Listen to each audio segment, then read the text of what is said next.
Morning, guys. This is the second part in a series on the modifications that the Oyster Creek Garden Railroad made to their Ruby live steam locomotive.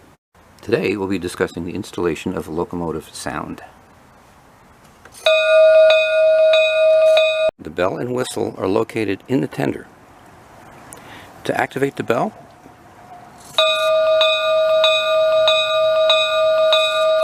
and in the second input deactivates the bell. The whistle, on the other hand, sounds as long as it's activated.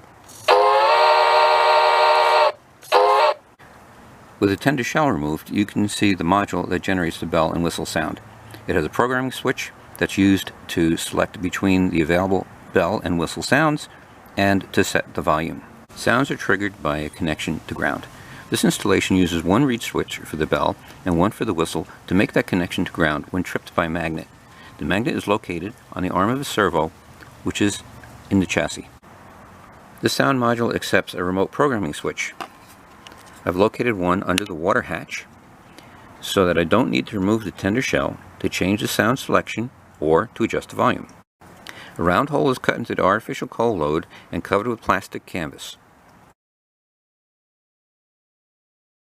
Individual pieces of coal from an aquarium filter were glued to the screen with spaces between them so that it acts like a speaker grill. The battery and the radio receiver are located in the chassis. A bank of 8 rechargeable batteries is used to provide the voltage to drive the sound system. The receiver has a voltage range of 3.5 to 9 volts, and this battery pack is in excess of 9 volts.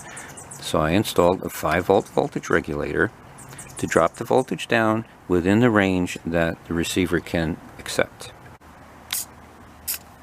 With the power on, the magnet on the end of the servo arm can be positioned to trigger reed switches in the tender shell, which activate the bell and whistle sound. Live steam locomotives do make steam sound, but small locomotives like this don't make it very loudly. So the shop decided to install a chuffer. That's a device that works almost like an organ pipe. You blow steam past a fluted opening in the tube and it makes a tone, but instead of it being musical, it's more of a chuff sound. The chuffer is very simply installed into the stack to replace the exhaust tube that was there, and it just threads right into the steam chest.